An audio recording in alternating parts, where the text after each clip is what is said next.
Help me welcome back to Jewish Voice our friend Kamal Salim. Welcome back, my friend.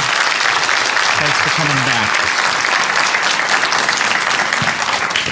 Well, you have an encouraging message, and I love your background. I want everyone watching, because some of you weren't didn't watch the program last week.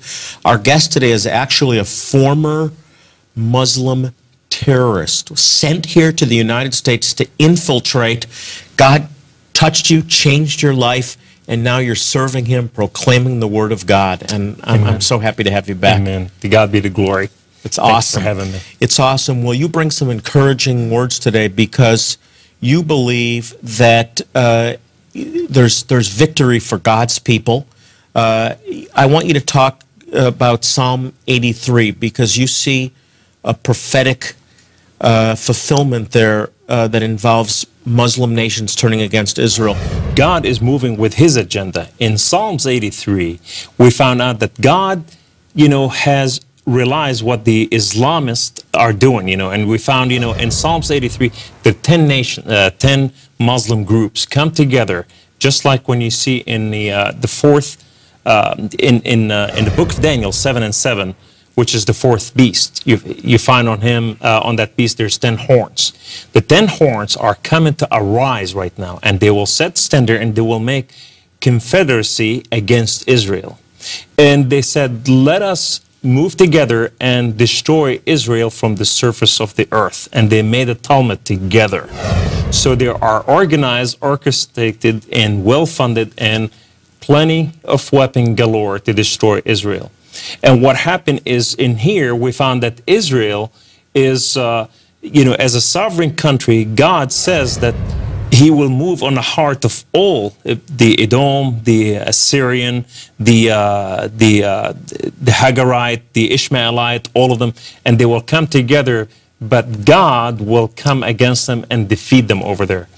I believe that, the sovereignty of Israel will come to the fullness of power and gain its land over there. And gaining its land, the promised land that God gave them from the beginning of time, that He made to Father Abraham.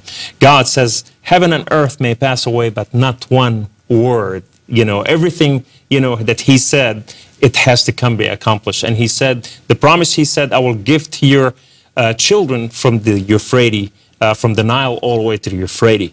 And when these 10 nations right there, from the Jordan, from the Gaza, from Egypt, from Lebanon, from Tripoli, from Syria, all of them will attack all together. Now every Arab nation is faced with the Islamic Spring. You're either with us, or we're either coming to change you. And, unfortunately, they've been very successful with the help of the American government in such hour as this. And so therefore what happened is, when they set that standard and they come together, God will arise against them, and there will be great defeat. And Israel will move all the way to the Syria, beyond the Golan Heights. They will move all the way to Damascus, almost to Damascus.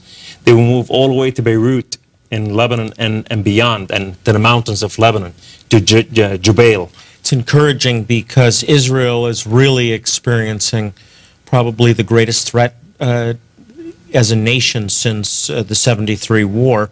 Kamal, we have to take a break. When we come back, I want to talk about the Middle East scenario, in particular Iran, and what you see ahead for Iran. Will they reach nuclear capability? Will they attack Israel? More with Kamal Salim when we return. Stay with us.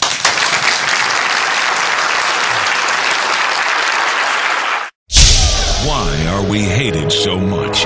How does an innocent boy become a raging terrorist? When will the unholy alliance of radical agents make their move? Journey into the center of radical Islam. Go inside the mind of one sworn to destroy our culture and, as necessary, kill us. In The Blood of Lambs, Kamal Salim recounts his school days of deception and death, his apprenticeship as a bomb maker, and his ultimate assignments to infiltrate the culture in America. The Blood of Lambs chronicles his trek through the prison of terrorism and reveals his miraculous escape from its demonic chains. With this book, you'll better understand the truth about radical Islam and the reality of its deadly activities here at home. You'll also gain the insight you'll need to effectively pray for you, your family, and your country. As our way of saying thank you for your gift of $50 or more, we want to send you a copy of The Blood of Lambs.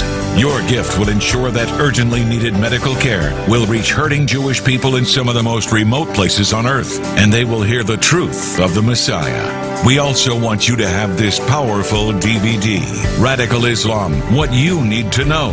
Radical Islamists are among us. Jonathan Bernis and a panel of experts separate fact from fiction and explain how we all can prepare for this eventual attack from within. And if you call or click right now, Jonathan Bernis wants to give you his insightful book, Is Peace Possible? Rapidly unfolding events in the Middle East are shaping our future with staggering political, economic, and military implications. Discover how we should respond to these events. Call or click right now with your gift to receive all three of these powerful and helpful resources. Your gift will ensure that urgently needed medical care and the truth of Yeshua will bring these Jewish people help, hope, and relief.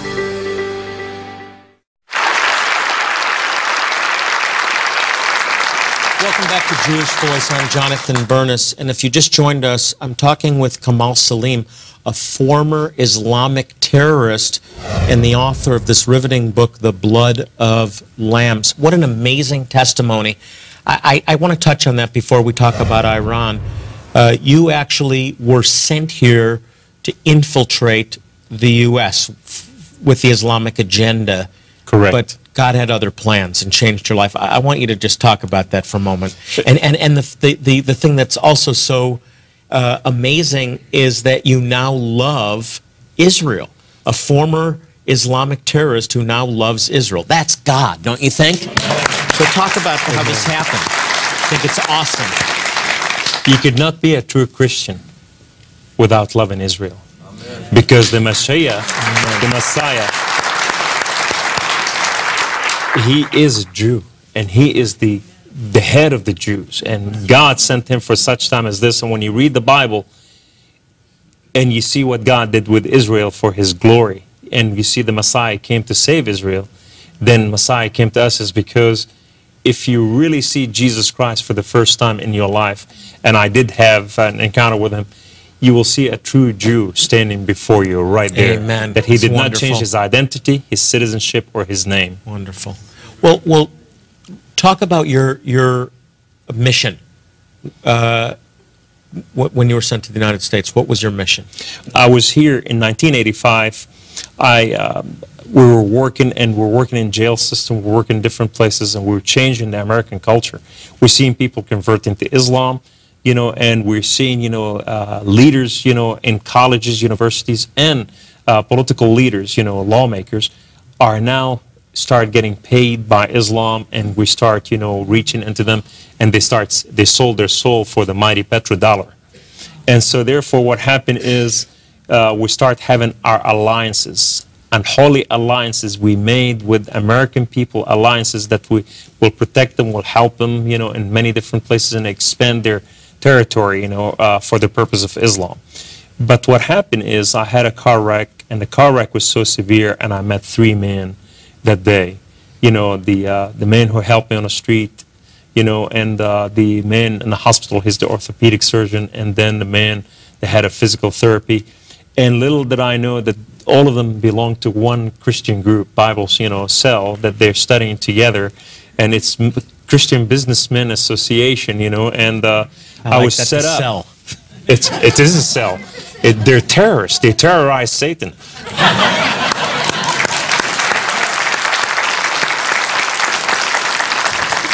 And so therefore what happened is on the 5th day in the hospital, I learned that they know each other, and I learned I have no other place to go. In terrorism, you could not reveal that you're a terrorist, because the highest commodity is young men and women to die for the sake of Allah. Mm-hmm. So therefore, I followed them. I went to their home, and their home, the first time when I realized that these people are not just Christians, but they're lover of Israel. These people have the ambassador of the Christian Embassy of Israel at their home. They're celebrating. They're sending money to Israel. I'm going like, oh my God, these people are bad. You're in the heart of enemy territory. Yes. But nevertheless, when the first time in my life I discovered unconditional love, I didn't know what agape love was. And when I came to know what agape love, I was introduced to something higher than agape love, and it's called agapo. Agapo love is the muscular part of the agape, which is, it's the action, love in action, unconditional. And these people were paying my bills, they were, you know, getting monies from me, loved me unconditionally, and sending Without me having any home. idea who you were. No, they did not know anything. And I'm going like, I was hating them, and I want to just like show them a couple tricks, but I could not move. I was just broken out of shape a little bit, you know. And with this, what happened is, all of a sudden I started falling in love with them, because I saw a true lover of God. And these people don't hate Muslims like we hate them, you know, as when I was a Muslim hating them. But these people love the people unconditionally. When their Israeli friends came home, all of a sudden I was hugging Israeli people. And I was going, if my mom saw this, and Yasser Arafat, which is one of my teachers, he will circumcise my head off, you know. And I'm going to be in trouble there. And what happened is, I was making hummus and tabbouleh and baba ganoush for the Israeli people. And I was turning Fufi Christians, and I didn't know what to do with myself. It's called true love. Oh, man, true that's love beautiful. Never fails. Beautiful. I want to switch the topic to Iran. We're hearing a lot about Iran, the threat of developing a nuclear weapon.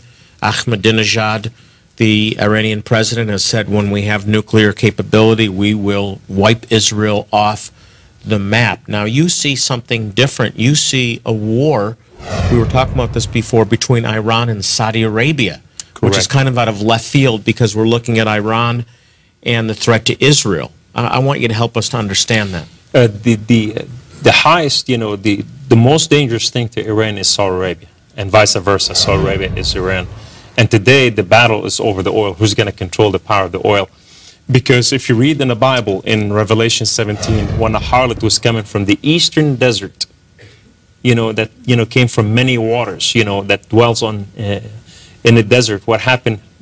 In her right hand, the cup of wine, you know, the whole world was drunk from it. That is, you know, the harlot itself is a nation, and that is the nation of Islam. And the beast is the Islamic, you know, power, you know, that driving that nation to glory by the power of the petrodollar. So therefore, what happened is the war is who's going to control the oil. And why is Iran such, do you see Iran as such a threat to Saudi Arabia? Because Iran, in all, they tried to sabotage the oil in North Saudi Arabia. They tried to take over Bahrain.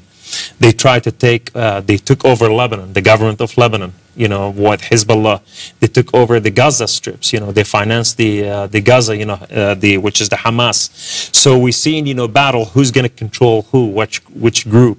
And so therefore we come into a place where, you know, it's between Sunni and Shia. Sunni and Shia consider themselves the enemy worse than the Jewish to one another. Okay, so Saudi Arabia sees Iran as their greatest threat. Where does Israel fit in this?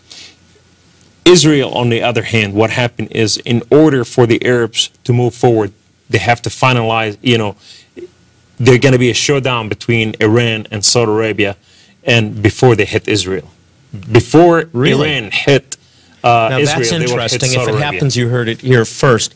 You see Bible prophecy as being fulfilled through all this. We are living in the final hours where God has drawn the line in the sand last year, and this year has drawn the line in the sand again between the Christians and Christians. He's sifting, you know, his, you know, chaff from the wheat itself, and who's on my side and who is pretending to be on my side.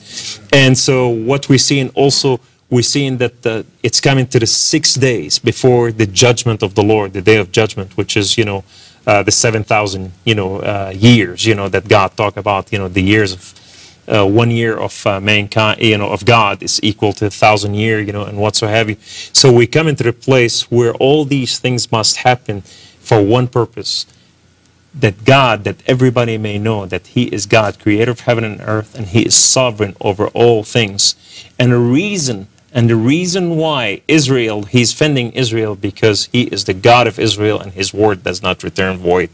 And we come into the place where all these things must happen for the coming of the Messiah, you know, where He will defeat the enemy Himself, and He will declare Himself Lord of Lords and King of Kings over all the earth. Kamal, we're going to be praying for you. Keep up the great work. Kamal Salim, everyone.